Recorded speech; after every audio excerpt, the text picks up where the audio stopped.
Assalamualaikum warahmatullahi wabarakatuh. Hadis ayat itu butuh kepada al-imaniyah. Imaniyah itu kepada iman, bukan kepada akal. Kalau sesuatu kita bawa kepada akal, kadang banyak yang tak masuknya akal. Maka oleh karena itu bawa dia kepada al-imaniyah, iman yang perlu dimunculkan di dalam beragama. Jadi jangan akal. Kalau akal jadi liberal kita. Kalau akal yang kita mainkan, tapi mainkanlah dalam beragama al-imaniyah. Begitu dia. Jadi jangan akal. Kalau akal kita pakai, ya rusak kita. Azab kubur nak percaya gitu. Kenapa nak masuk akal lah? Bila orang diazab di kubur sesampai itu, macam mana pula cara malaikat togak, macam mana pula orang ni diazab, orang ni tidur. Itu kalau dikaji akal. Tapi kaji iman memang begitu dalam ayat Al-Quran. Memang orang-orang di dalam kubur diazab dia. Tak bisa tidak. Ditanya dengan 5 pertanyaan. Maka oleh karena itu beragama itu dengan iman, bukan dengan akal. Kalau dengan akal rusak nanti beragama. Makanya Islam tu masuk akal, tapi jangan diakal-akali. Kalau diakal-akali rusak dia. Contoh sajalah kita dalam berwuduk. Dalam berwuduk yang keluar angin tu di pantat kita, di lubang dubur kita tu keluar udara, keluar angin. Mengapa muka pula yang dibasuh? Kalau dengan akal, masuk akal tak kira-kira tu? Apa muka pula yang dibasuh? Mestinya itu ajalah yang dicebok, itu ajalah yang diistinja. Tapi tak, bahkan itu tak apa nak diistinja no. Pokoknya basuh muka balik, basuh tangan balik, basuh. Kalau dikaji akal, tak nio kita masuk Islam. Takkan temakan Islam ni kalau dengan akal. Maka sampaikan kepada orang-orang, Islam tu bukan dengan akal, tapi Islam dengan iman. Makanya oleh karena itu, orang-orang orientalis, orang-orang liberalis, susah dia untuk masuk ke dalam Islam. Kenapa? Karena dia selalu menggunakan akal. Akal digunakan, ya fatal lah. Nabi Isra Mi'raj ke atas langit. Nabi Isra Mi'raj ke atas langit itu takkan mungkin dengan jasad. Siapa jasad manusia bisa terbang setinggi itu? Dengan alat pun belum tentu sampai ke sana. Ini tak ada tu kata orang Mu'tazilah. Mu'tazilah sama dengan orang-orang liberal dan sekuler gaya pemikirannya. Tak mungkin. Itu ke sana itu Muhammad itu dengan ruhnya saja. Jasadnya tetap ada di kota Makkah. Kalau kita meyakini ahli sunnah wal jamaah, Nabi pergi Isra Mi'raj dengan jasad dan ruh. Mana jasad? Ya jasad ni jasad. Ruh mana ruh? Ruh yang di dalam. Memang hidup Nabi. Sebagaimana Nabi biasanya berjalan ke mana-mana, kali itu Nabi berjalan ke atas langit. Jelas kok riwayatnya. Jelas juga di dalam ayatnya. Cuman bedanya kita dengan mereka, mereka pakai akal, maka mereka tak percaya. Kita pakai iman, maka kita percaya. Apa yang tidak bagi Allah Ta'ala? Idza aradallahu syai'an yakul lahu kun fayakun. Bisa bagi Allah, tak ada yang tak bisa. Makanya dicobalah perumpamaan oleh guru-guru kita waktu itu tu dengan semut. Ya, semut Pekanbaru. Bisakah semut Pekanbaru ke Jakarta dalam kurun waktu 2 jam? Bisa. Dalam 2 jam terimalah oleh akal? Tidak. Tapi yakin kita bisa. Apa pula bisa Ustaz? Bisa. Semut tadi, semut gobah. Apa yang digobah tadi nak ke Jakarta. Nanti jam 7. Digantungnya jasnya ada apa tadi. Jas tadi masuklah semut ke dalam jas tadi. Semut belum sempat keluar, jas dipakai bapak yang nak ke Jakarta tadi. Langsung bapak ni ke bandara. Langsung bapak ni naik pesawat, terbang. Semut tadi di mana? Mesti di dalam. Samit naik pesawat, samit ke bandara, di dalam. Sampai tiba di Jakarta, samit tiba, samit pun keluar, berzobot dengan samit Jakarta. Kecek samit Jakarta, kaif halak ya akhi, alhamdulillah khair. Dengan bahasa Arab pula dia. Kaif anta, min aina anta, min jitawin. Ya, gaya orang Arab, min aina anta, dari mana? Kata samitnya, ana min Riau min Gobah, katanya kan. Ana min Riau, wen Gabah wen, katanya kan. Gabah tu di mana? Kata semut itu. Gabah tu ada kampung di dekat Pekanbaru tu, sana tu di Riau. Anta min Riau, angku dari Riau. Iyon. Percaya nak samut Jakarta kalau samut itu dari Riau? Nakkan percaya karena ukur perjalanan ini. Tapi kalau nya ceritakan bagaimana inyo sampai ke Jakarta, yakin samut tadi tu. Makanya orang-orang ateis, liberalis, sekuler tu lebih bongak pada samut tu lah. Kata mereka, Nabi takkan mungkin ke atas langit dengan jasad. Mungkin apa pula tidak. Allah Ta'ala mengatakan, maka Allah awali dengan kalimat Subhanah, Maha suci Allah. Allah suci. Ini bukan akalnya manusia, bukan ini mesti harus dimasukkan ke dalam akal, tapi ini betul-betul imaniah. Maka kalau kita beragama, Pak, jo iman, Pak, jangan jo akal. Jo akal rusak nanti agama. Rusak. Ini ada orang yang mencoba dengan akal dipikirkannya, tak bisa, rusak dia. Maka oleh karena itu, i'tiqad kita ahlus sunnah wal jamaah berbarengan antara akal dengan nas iman. Jadi akal ni bukan satu-satunya alat untuk beriman, tidak, tapi tetap qalbi, iman dulu yang ditunjang oleh akal, yang dibantu oleh akal, begitu dia. Itu dia. Alhamdulillah, mudah-mudahan Allah jaga iman kita. Ya, kita dengan iman beragama dengan iman. Kalau dengan akal macam tadi, itulah dengan akal. Kenapa kok kita terkentut kok mesti muka yang dibasuh? Kan tidak aja namanya itu dah. Tapi memang itu syariat. Itu syariat macam mana? Memang harus untuk kita tegakkan. Jadi kalau ada orang bertanya, yakin tak Pak azab kubur tu ada? Yakin? Kalau saya tak yakin, kata dia, itu untuk menakut-nakuti saja tu. Saya berjumpa dengan orang, itu untuk menakut-nakuti saja tu, kata dia. Kata bapak ni, supaya kita ni taat, supaya ni kita ni rajin solat, rajin sedekah, rajin puasa, maka ditakut-takutkan dengan azab kubur. Sebenarnya azab kubur tu tak ada, kata dia. Tak ada azab kubur tu, kata dia. Jadi katamu kalau memang tak ada azab kubur, sama-sama bersobok lah besok, kata mana. Mati apa besok? Konya azab kubur tu kecil mungkar nangkir kan. Yakin kita ada azab kubur. Kalau nak akan diajarkan kita doa oleh Nabi SAW, Allahumma inni a'udzubika min azabil qabri wa min azabin nar wa min fitnatil mahya wal mamat wa min fitnatil masihid dajjal. Nabi yang mengajarkan kita, Allahumma ajirna minan nar, Allahumma ajirna minan nar, Allahumma ajirna minan nar. Nabi membaca itu bukan berarti Nabi takut bahawa Nabi pun akan masuk ke dalam neraka kemudian Nabi membaca doa itu. Tidak. Nabi ingin mengajarkan alamana, mengajarkan kita bahawa inilah yang diamalkan, inilah yang dibaca agar kita terhindar daripada siksa api neraka. Dalam hadis Muslim ada itu, semakin sering kita membaca Allahumma ajirna minan nar, Allahumma ajirna minan nar, Allahumma ajirna minan nar, neraka berkata dia kepada Allah, munajat neraka kepada Allah. Hadis sahih. Apa kata neraka? Ab'adha minni ya Rabb, jauhkanlah dia daripadaku ya Allah, kata neraka. Jauhkan dia daripadaku ya Allah. Semakin sering kita membaca Allahumma ajirna minan nar, semakin sering pula neraka bermunajat dia kepada Allah. Jauhkan dia daripadaku ya Allah, jauhkan dia daripadaku ya Allah. Maka itulah kita dianjurkan membaca 7 kali setelah salat subuh, 7 kali setelah salat maghrib. Allahumma ajirna minan nar, Allahumma ajirna minan nar, Allahumma ajirna minan nar. 7 atau 5 dalam satu riwayat. Cuman orang kita banyaknya pangkatnya jadi 3. 3 kadang tak perlu dibaca kadang bagian. Takaran ubat itulah sudah dari Nabi SAW. Nabi memberi takaran obat. Kecek Nabi, kalau engkau ingin jangan engkau masuk neraka, kau makan 5 kali sehari, kau 7 kali sehari. Ini macam dokter lah.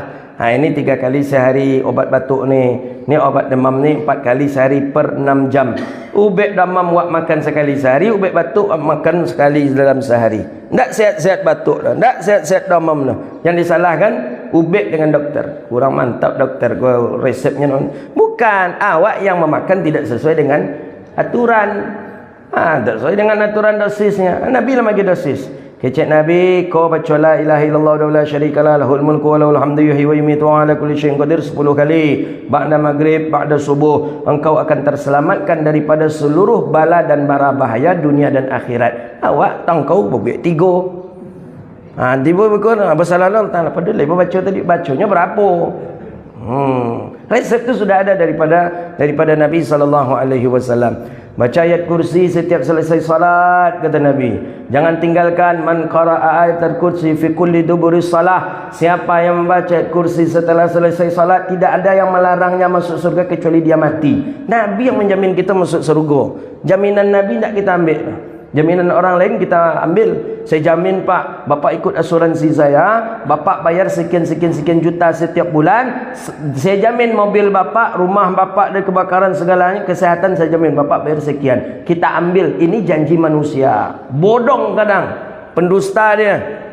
Ketika kita klaim dia tak ada lagi. Ketika diklaim dia lari, tapi ada janji yang takkan pernah lari. Janji yang sudah pasti janjinya, Allah Ta'ala sendiri memuji beliau menepati janjinya. Itu baginda Rasulullah SAW. Janji Nabi, siapa yang baca ayat kursi setelah selesai salat, tidak akan ada yang menghambatnya masuk surga kecuali dia setelah dia meninggal dunia.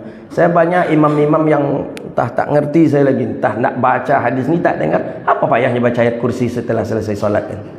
Allahumma a'inna ala dzikrika wa syukrika wa husna ibadatik. Kalau tak ingin baca Fatihah, tinggalkan Fatihah, langsung baca ayat kursi. Setelah itu barulah subhanallah, subhanallah. Subhanallah, subhanallah. 33 kata baginda Nabi. Kenapa tidak dikurangi?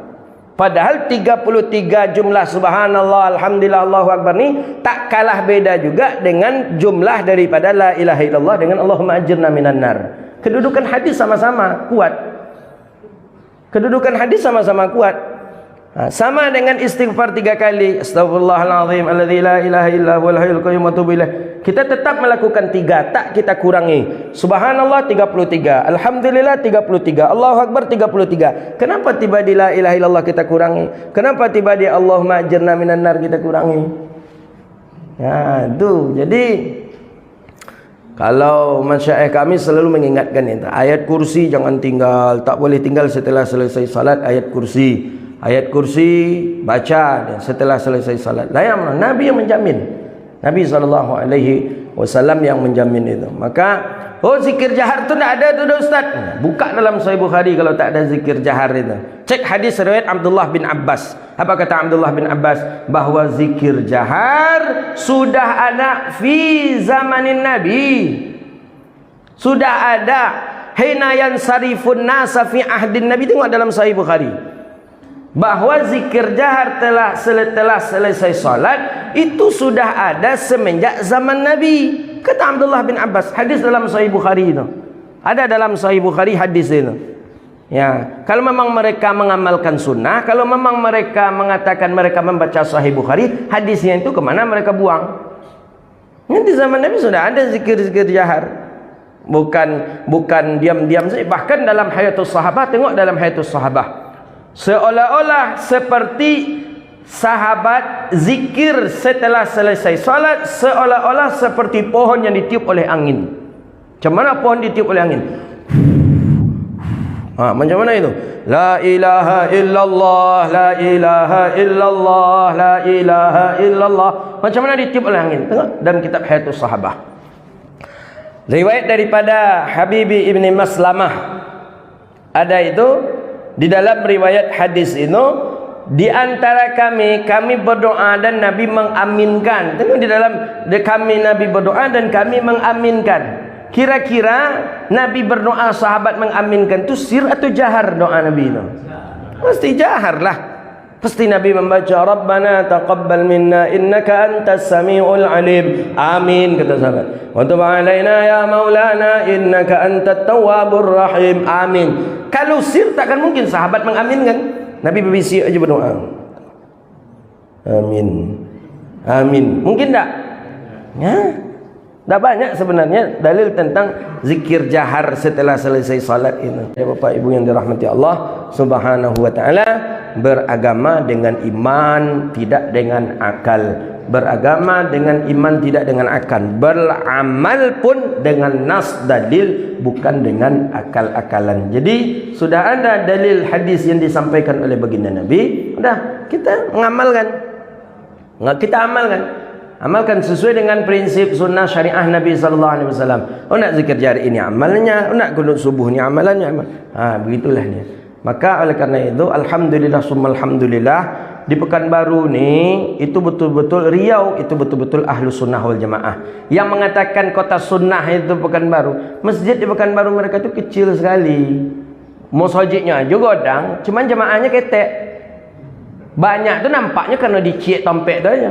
Tapi kalau bersatu pula ni tiap masjid-masjid yang ada ini, lebih dahsyat lagi. Cuma 2 paling 3 masjidnya. Itu kan dibuat cek yang lebih godang lagi. Ada orang mengklaim Pekanbaru kan, maka tak pas itu. Bukti tak pasnya ketika Maulid Nabi, senang hati kita kalau di Pekanbaru ni Maulid Nabi, Pak. Maulid Nabi hari itu terdengar di rumah kita, terdengar sini baca Barzanji, Dah malam ini dah selesai, malam besok terdengar pula itu baca salawat lagi. Pokoknya dalam bulan Rabiul Awal itu, malam-malam itu terdengar maulid Nabi orang di mana-mana di masjid-masjid. Entah kalau di sini tak tahu sudah. Kalau di Paknam karena banyaknya masjid mungkin bersautan terus itu maulid Nabi itu. Tak pernah berhenti itu. Malam ini dari sana kita dengar masjid sana maulid Nabi. Malam besok dari sana pula orang membaca Syaraful Anam. Malam besok dari sana pula orang membaca Simtud Durar. Hidup. Jadi adakah orang mengatakan tidak ada senyap-senyap saja di kita? Tidak ada. Maulid Nabi itu syiar di kita. Dan alhamdulillah lah, semua sudah maulid Nabi pada waktunya. Ya, sekarang lah waktunya semua sudah maulid Nabi. Hatta Sudes pun sudah maulid Nabi di Masjidil Haram. Imam Masjid Nabawi pun macam tu dalam khutbah Jumatnya memuji baginda Nabi sallallahu alaihi wasallam. Ya memang itulah, kita memang dalam maulid Nabi itu memuji baginda Rasulullah sallallahu alaihi wasallam. Hadza wabillahi taufiq. Mudah-mudahan kita termasuk bagian daripada orang-orang yang selalu mengikuti Nabi sallallahu alaihi wasallam, selalu mengamalkan sunnah Nabi sallallahu alaihi wasallam, selalu taat dengan aturan, dengan syariat Nabi Muhammad sallallahu alaihi wasallam. Kita berharap nanti di surga Allah kumpulkan kita dengan Nabi kita Muhammad sallallahu alaihi wasallam. Allah jumpakan kita dengan Nabi kita sallallahu alaihi wasallam. Itulah kajian kita, mudah-mudahan bermanfaat. Rabbana atina fid dunya hasanah wa fil akhirati hasanah wa qina adzabannar. Allahumma faqihna fid din wa 'allimna ta'wil wahdina ila siratikal mustaqim. Rabbana innana amanna faghfir lana dhunubana wa kaffir 'anna sayyi'atina wa tawaffana ma'al abrar. Allahumma a'izzal islam wal muslimin. Allahumma ansuril muslimina fi kulli makan ya rabbal alamin. Allahumma barik lana fi awladina wa dhurriyyatina wahfazhum wa la tadurruhum wafiqna wafiqhum li ta'atik warzuqna birrahum bi rahmatika ya arhamar rahimin. Rabbana innana amanna faghfir lana dhunubana wa kaffir 'anna sayyi'atina wa tawaffana ma'al abrar. ربنا آتنا في الدنيا حسنة وفي الآخرة حسنة وقنا عذاب النار وصلى الله على سيدنا ومولانا محمد وعلى آله وصحبه أجمعين. سبحانك اللهم وبحمدك أشهد أن لا إله إلا أنت أستغفرك ونتوب إليه وصلى الله على نبينا محمد وعلى آله وصحبه أجمعين والحمد لله رب العالمين. السلام عليكم ورحمة الله وبركاته.